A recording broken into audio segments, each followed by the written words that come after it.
সব বন্ধুরা চিন্তা করে ভিউজ হয় না। আরে ভাই, ভিউজ হবে কোথায় থেকে? আমরা নতুন, আমাদের ভিউজ না হতেই পারে, স্বাভাবিক। 150, 200 এরকমই ভিউজ আসবে। আপনার নতুন অবস্থায় ভিডিওর কোয়ালিটি ভালো হয় না। আমরা ভিডিও কোয়ালিটি কিভাবে করব? অন্যজনের ভিডিও বেশি বেশি দেখো, ওরা ভিডিও কীভাবে বানায়, ওদের বানানা দেখে, ভিডিও দেখে আমরা শিখবো। শেখার পরে আমরা ভিডিও আপলোড করতে হবে, তাহলে আমরাও ওদের মতনই ভিউজ আসবে। তো আমাদের চিন্তা করার নেই।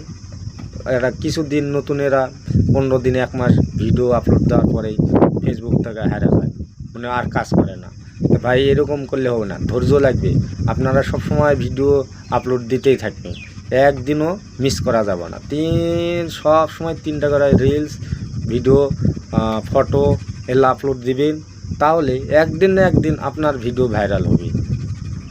এরকম মন খারাপ করার কোনো চিন্তা নেই, আপনারা মন খারাপই করবেন না। আমরা আগে অন্যজনের ভিডিও দেখব, ভিডিও কীভাবে বানায়, কীভাবে করে, ভিডিও ক্লিয়ার হয়, এরকম আমরা সব দেখব। দেখার পরে আমরা ভিডিও তৈরি করে আমরা পোস্ট করব, ভিডিও আপলোড দেব।